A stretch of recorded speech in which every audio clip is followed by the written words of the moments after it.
Hey everyone, welcome back to Commons. If you build plugins for Dataverse, you know the drill. Write some code, build the solution, deploy it to a sandbox environment, open a browser, create a test record, and pray it works. That loop can eat up 5 or 10 minutes every single time you change one line. Today I'm going to show you a completely different way. We are going to unit test our plugin logic entirely offline, in milliseconds, using a free open-source library called FixXRMeasy, paired with a testing framework called XUnit. By the end of this video you'll have a real, working test project that checks your plugin automatically, and even runs inside a build pipeline in Azure DevOps or GitHub Actions. Let's get into it. Let's set the stage. Dataverse is Microsoft's cloud database behind Power Platform and Dynamics 365 apps. Think of it as the filing cabinet that stores every account, contact, and order your app touches. A plugin is custom C# code that runs automatically whenever data changes, like a security guard standing at the door checking every record that tries to come in or go out. The problem is that deploying that guard to a real building every time you tweak a rule is slow and risky because you're testing against real or near-real data. Unit tests flip that around. They run entirely in memory, in milliseconds, without touching any server at all, so you catch bugs before a customer or teammate ever sees them. Now, to test a plugin without a real Dataverse, we need to fake to specific things the plugin normally talks to. First, iOrganization service, that's the interface a plugin uses to actually do work, like create, retrieve, or update records, basically its phone line to the database. Second, a plugin execution context, which tells the plugin what triggered it, which record was involved, which message fired like create or update, and which stage it's running in. Mocking simply means building a lightweight stand-in for these interfaces, something that behaves close enough to the real thing that our code can't tell the difference. The good news is FixXRMeasy hands us both of these fakes ready to go, purpose-built for Dataverse and Dynamics 365 testing. Here's the big picture of what actually happens when you run one of these tests. Your plugin code stays completely unchanged. It doesn't know it's being tested.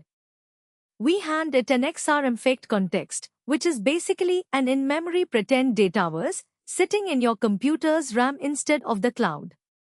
From that context we get a fake iOrganization service and a fake plugin execution context. We feed the plugin some sample data, tell it which message and stage to simulate, and then we let it run. Finally, XUnit checks the results with assertions, statements that say what should be true if the plugin worked correctly.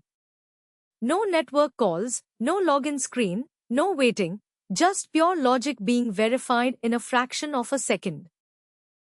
Let's make this concrete with an actual example we'll test for the rest of the video. We are building a plugin called Validate Contact Email. It's registered on the contact table, and it runs in the pre-operation stage of both create and update. Pre-operation is important. It means the plugin runs after Dataverse has validated the basic data but before the record is actually written to the database, which means our plugin can still block a bad save. The rule is simple. If a contact's email address ends in a blocked domain, the plugin throws an exception and the entire save operation is cancelled. That's the exact behavior we are going to prove works using our fake tests. Let's ground this in a real screen before we write any test code. This is a model-driven app, which is just a business app built on top of Dataverse with forms and views instead of custom pages. Here's the contact form for Sarah Chain. A form is basically the digital index card where someone fills in a record's details. Look closely at the email field. That's the exact field our Validate Contact Email plugin inspects every single time a contact is created or updated. Right now it says sarah.chain@block.com, and yes, block.com is on our forbidden list. In a live environment, saving this would trigger our guard. Now watch what happens conceptually when someone clicks save on this form. Clicking save sends a create message to Dataverse saying, please store this new contact record. Dataverse doesn't just save it immediately, it runs through a pipeline of stages, and our plugin is registered to intercept the pre-operation stage, which fires synchronously, meaning Dataverse waits for our plugin to finish before continuing. If our plugin throws an exception at this point, the save never happens, and the user sees an error message instead. This is exactly the behavior we want to prove works correctly, and it's exactly the scenario our unit test is going to recreate, minus the real server. One more thing worth noticing before we jump into code, the company name field here says Blocked Industries Limited. In a more advanced version of this plugin, you could cross-check the company's domain against the email domain for extra validation, but let's keep our example focused. Our plugin only cares about one thing, the email field's domain. Keeping the logic small like this makes it much easier to test thoroughly, and it's a good habit in general. Plugins that do one job are easier to reason about and easier to cover with tests. With the scenario clear in your head, let's open Visual Studio and look at the actual plugin code we are going to test. Here's the actual plugin we are testing.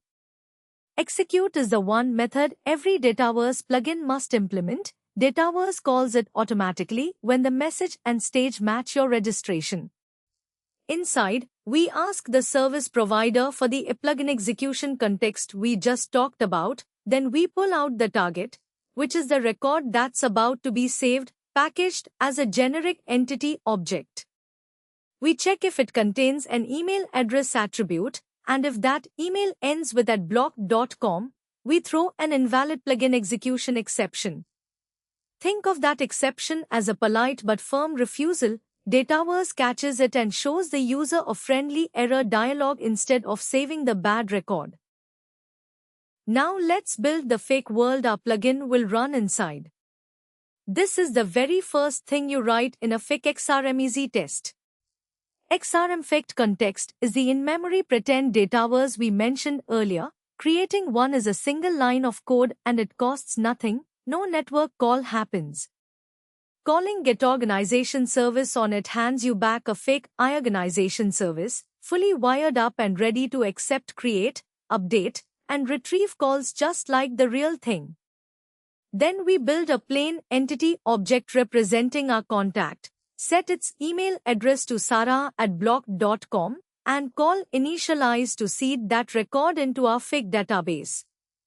At this point we have a tiny pretend Dataverse sitting entirely in memory. Next we simulate the exact trigger our plugin cares about. GetDefaultPluginContext gives us a ready-made fake plugin execution context that we can customize. We set message name to create, because that's the operation happening, and we set stage to 20, which is the numeric code Dataverse uses internally for pre-operation, 10 would be pre-validation, and 40 would be post-operation.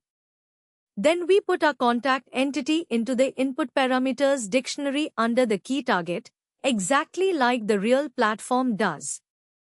Finally, Execute Plugin With is a fake XRMEZ helper that instantiates a plugin class and runs its execute method using this fake context, as if Dataverse itself had called it. Now let's wrap this in an actual XUnit test. XUnit is a popular open-source testing framework for .NET, and the fact attribute simply marks a method as a test that should run automatically. Inside, we build our block domain contact just like before, set up the fake context and plugin context, and then use assert.throws, a method that says, I expect this code to raise a specific exception, and if it doesn't, fail the test. We are asserting that invalid plugin execution exception gets thrown when Execute Plugin With runs our plugin. Run this in Visual Studio's Test Explorer and it completes in a few milliseconds, no sandbox, no login, no waiting, and you get a clear green or red result. Tests running on your machine are great, but the real payoff is making them run automatically for everyone on your team. This is Azure DevOps, Microsoft's tool for automating builds, tests, and deployments. Every time someone pushes code, think of it as an assembly line that checks your work before it ships. We are looking at a build pipeline for our Contosotil plugins repository. Click into the Pipelines section on the left. That's where you define what should happen automatically, in this case, every push to the main branch. This concept is called continuous integration, or CI, meaning your tests run continuously, integrated right into your normal development workflow, not as an afterthought. Here's the actual task that makes it happen: .NET Core CLI version 2, running the test command against our Contoso plugins tests project. Every time a developer pushes a change, this pipeline spins up, restores packages, builds the solution, and runs every fake XRMEZ test we've written, including our email validation test. If anything fails, the pipeline turns red and blocks the release before it ever reaches a real environment. The exact same idea works in GitHub Actions with a YAML workflow file instead of this visual editor. The underlying command is still just .NET Test. Either way, you now have a safety net that catches plugin bugs automatically, with zero manual clicking. Let's recap what we covered today.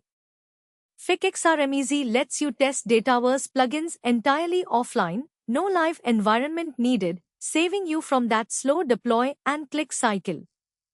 You mock iOrganization service and a plugin execution context to recreate exactly how Dataverse calls your plugin, including the specific message and pre- or post-operation stage. XUnit's assert.throws proves your business rules actually fire the way you expect, and everything we built here plugs straight into Azure DevOps or GitHub Actions, so every single commit gets tested automatically before it ships.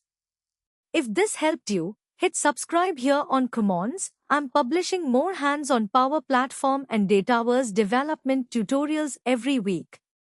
Thanks for watching, and I'll see you in the next one.